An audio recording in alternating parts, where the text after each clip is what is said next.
चलिए दोस्तों सुनते हैं मुंशी प्रेमचंद की कहानी नमक का दरोगा। जब नमक का नया विभाग बना और ईश्वर प्रदत्त वस्तु के व्यवहार करने का निषेध हो गया तो लोग चोरी छिपे इसका व्यापार करने लगे। अनेक प्रकार के छल प्रपंचों का सूत्रपात हुआ। कोई घूस से काम निकालता था, कोई चालाकी से। अधिकारियों के पौ 12 थे। पटवारी गिरी का सर्वसम्मानित पद छोड़ छोड़कर लोग इस विभाग की बरकंदाजी करते थे। इसके दारोगा पद के लिए तो वकीलों का भी जी ललचाता था। यह वह समय था जब अंग्रेजी शिक्षा और ईसाई मत को लोग एक ही वस्तु समझते थे। फारसी का प्राबल्य था। प्रेम की कथाएं और श्रृंगार रस के काव्य पढ़कर फारसीदा लोग सर्वोच्च पदों पर नियुक्त हो जाया करते थे। मुंशी वंशीधर भी जुलेखा की विरह कथा समाप्त करके सीरी और फरहाद के प्रेम वृत्तांत को नल और नील की लड़ाई और अमेरिका के आविष्कार से अधिक महत्व की बातें समझते हुए रोजगार की खोज में निकले। उनके पिता एक अनुभवी पुरुष थे। समझाने लगे, बेटा घर की दुर्दशा देख रहे हो, ऋण के बोझ से दबे हुए हैं। लड़कियां हैं, वे घास फूस की तरह बढ़ती चली जाती हैं। मैं कगारी पर का वृक्ष हो रहा हूँ, न मालूम कब गिर पड़ूँ। अब तुम ही घर के मालिक मुख्तार हो। नौकरी में ओहदे की ओर ध्यान मत देना, या तो पीर का मजार है। निगाह चढ़ावे और चादर पर रखनी चाहिए। ऐसा काम ढूंढना जहाँ कुछ ऊपरी आय हो। मासिक वेतन तो पूर्णमासी का चांद है, जो एक दिन दिखाई देता है और घटते घटते लुप्त हो जाता है। ऊपरी आय बहता हुआ स्रोत है, जिससे सदैव प्यास बुझती है। वेतन मनुष्य देता है, इसी से उसमें वृद्धि नहीं होती। ऊपरी आमदनी ईश्वर देता है, इसी से उसमें बरकत होती है। तुम स्वयं विद्वान हो, तुम्हें क्या समझाऊं। इस विषय में विवेक की बड़ी आवश्यकता है। मनुष्य को देखो, उसकी आवश्यकता को देखो और अवसर को देखो। उसके उपरांत जो उचित समझो करो। गरज वाले आदमी के साथ कठोरता करने में लाभ ही लाभ है, लेकिन बेगरज को दांव पर पाना जरा कठिन है। इन बातों को निगाह में बांध लो, यह मेरी जन्म भर की कमाई है। इस उपदेश के बाद पिताजी ने आशीर्वाद दिया। वंशीधर आज्ञाकारी पुत्र थे। ये बातें ध्यान से सुनी और तब घर से चल खड़े हुए। इस विस्तृत संसार में उनके लिए धैर्य अपना मित्र, बुद्धि अपनी पथ प्रदर्शक और आत्मावलंबन ही अपना सहायक था। लेकिन अच्छे शकुन से चले थे। जाते ही जाते नमक विभाग के दारोगा पद पर प्रतिष्ठित हो गए। वेतन अच्छा और ऊपरी आय का तो ठिकाना ही न था। वृद्ध मुंशी जी को सुख संवाद मिला तो फूले न समाये। महाजन कुछ नरम पड़े। कलवार की आशालता लहलाई। पड़ोसियों के हृदय में शूल उठने लगे। जाड़े के दिन थे और रात का समय। नमक के सिपाही चौकीदार नशे में मस्त थे। मुंशी वंशीधर को आए यहाँ अभी 6 महीनों से अधिक न हुए थे, लेकिन इस थोड़े समय में ही उन्होंने अपनी कार्यकुशलता और उत्तम आचार से अफसरों को मोहित कर लिया था। अफसर लोग उन पर बहुत विश्वास करने लगे। नमक के दफ्तर से 1 मील पूर्व की ओर जमुना बहती थी। उस पर नावों का एक पुल बना हुआ था। दारोगा जी किवाड़ बंद किए मीठी नींद सो रहे थे। अचानक आँख खुली तो नदी के प्रवाह की जगह गाड़ियों की गड़गड़ाहट तथा मल्लाहों का कोलाहल सुनाई दिया। उठ बैठे। इतनी रात गए गाड़ियां क्यों नदी के पार जाती हैं?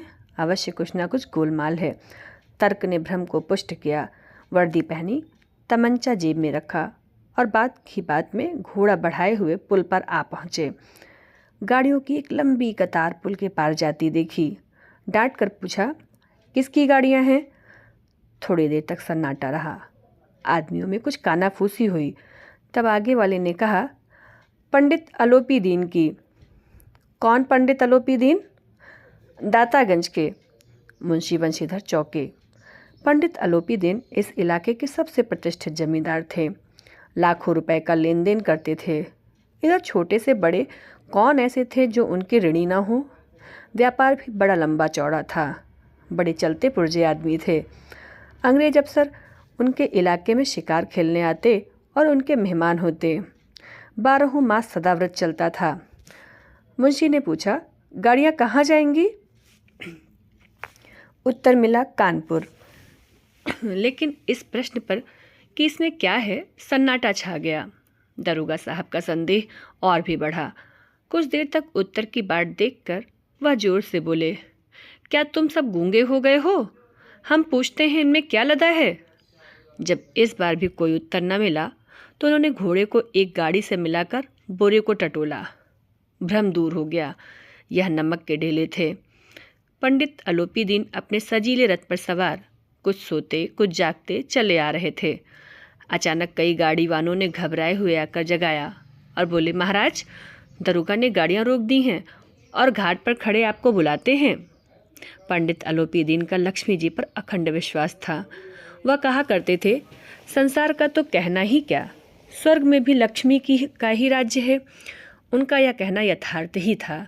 न्याय और नीति सब लक्ष्मी के ही खिलौने हैं। इन्हें वह जैसे चाहती हैं नचाती हैं।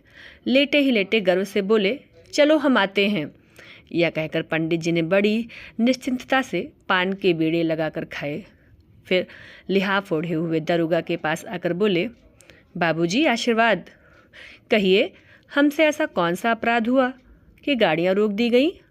हम ब्राह्मणों पर तो आपकी कृपा दृष्टि रहनी चाहिए। वंशीधर रुखाई से बोले, सरकारी हुक्म।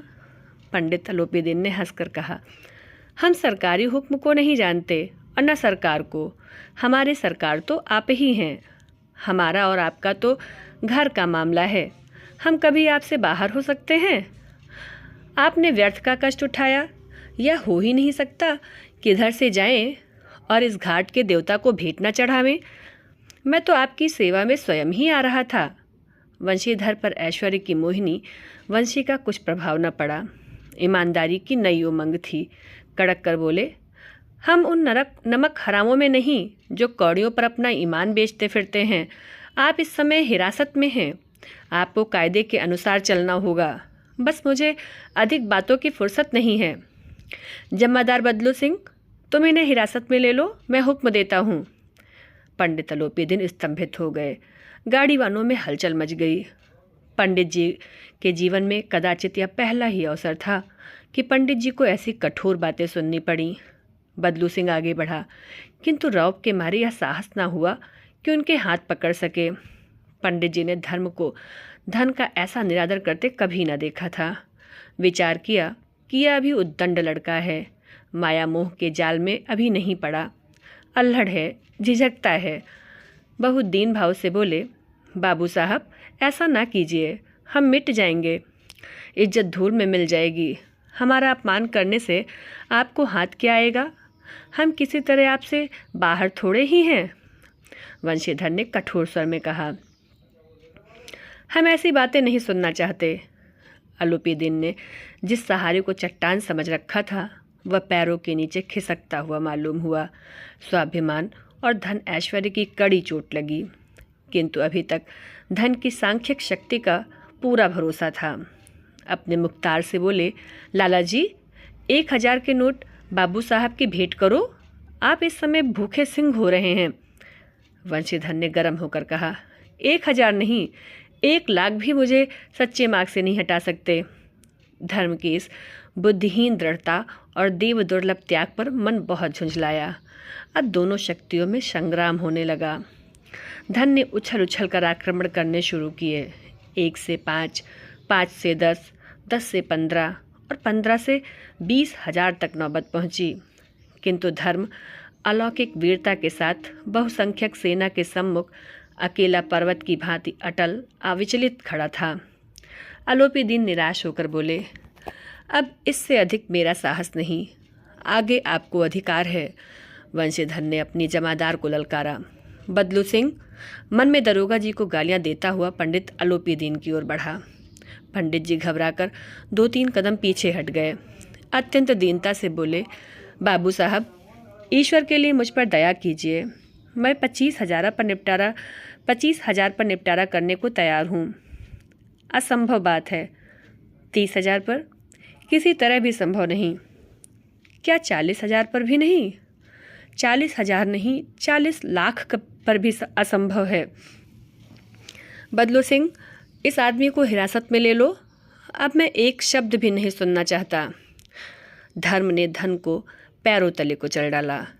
आलोपी दीन ने एक हष्ट पुष्ट मनुष्य को हथकड़ियाँ लिए हुए अपनी तरफ आते देखा। चारों ओर निराश और कातर दृष्टि से देखने लगे। इसके बाद मूर्छित होकर गिर पड़े। दुनिया सोती थी पर दुनिया की जीभ जागती थी। सवेरे देखे तो बालक वृद्ध सबके मुंह से यही बात सुनाई देती थी। जिसे देखिए वही पंडित जी के इस व्यवहार पर टीका टिप्पणी कर रहा था। निंदा की बौछारें हो रही थीं। मानो संसार से अब पापी का पाप कट गया। पानी को दूध के नाम से बेचने वाला ग्वाला, कल्पित रोज नामचे भरने वाले अधिकारी वर्ग, रेल में बिना टिकट सफ़र करने वाले बाबू लोग, जाली दस्तावेज बनाने वाले सेठ और साकार, यह सब के सब देवताओं की भांति गर्दनें चला रहे थे। जब दूसरे दिन पंडित आलोपी दीन अभियुक्त होकर कांस्टेबलों के साथ हाथों में हथकड़ियाँ, हृदय में ग्लानि और क्षोभ भरे, लज्जा से गर्दन झुकाए अदालत की तरफ चले तो सारे शहर में हलचल मच गई। मेलों में कदाचित आंखें इतनी व्यग्र न होती होंगी। भीड़ के मारे छत और दीवार में कोई भेद न रहा। किंतु अदालत में पहुंचने की देर थी। पंडित आलोपी दीन इस अगाध वन के सिंह थे। अधिकारी वर्ग उनके भक्त, अमले उनके सेवक, वकील मुख्तार उनके आज्ञा पालक और अर्दली चपरासी तथा चौकीदार तो उनके बिना मोल के गुलाम थे। उन्हें देखते ही लोग चारों तरफ से दौड़े। सभी लोग विस्मित हो रहे थे, इसलिए नहीं कि आलोपी दीन ने यह कर्म किया, बल्कि इसलिए कि वह कानून के पंजे में कैसे आए।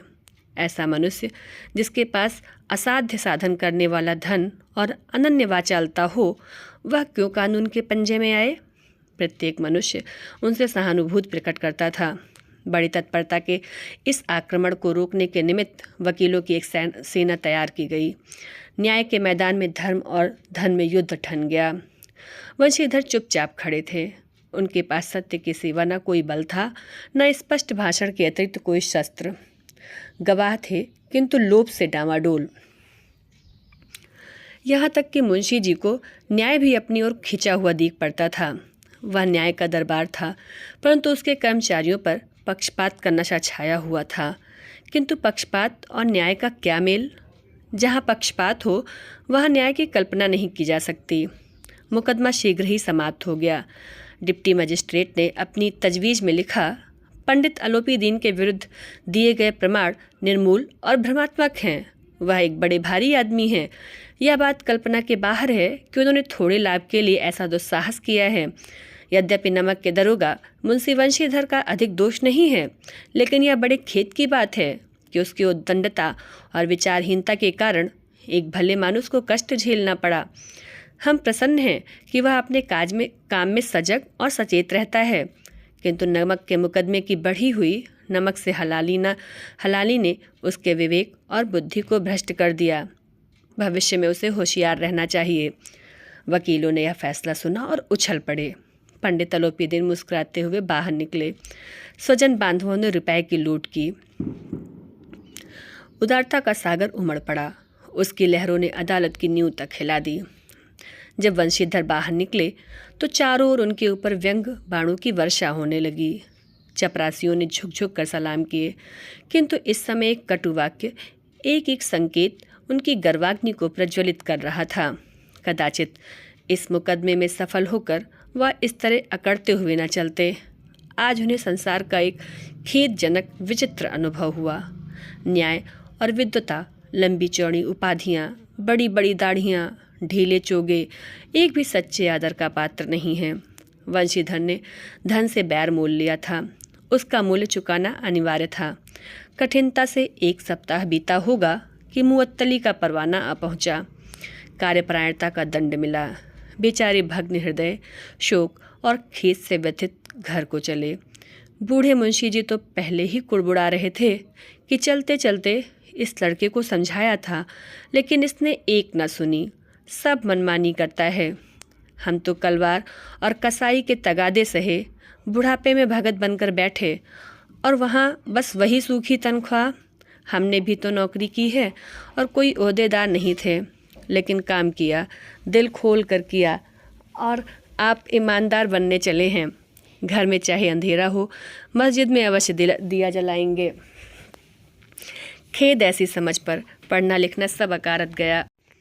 इसके थोड़े ही दिनों बाद जब मुंशी बंशीधर इस दुरावस्था में घर पहुँचे और बूढ़े पिताजी ने समाचार सुना तो सिर पीट लिया। बोले, जी चाहता है कि तुम्हारा और अपना सिर फोड़ लूँ।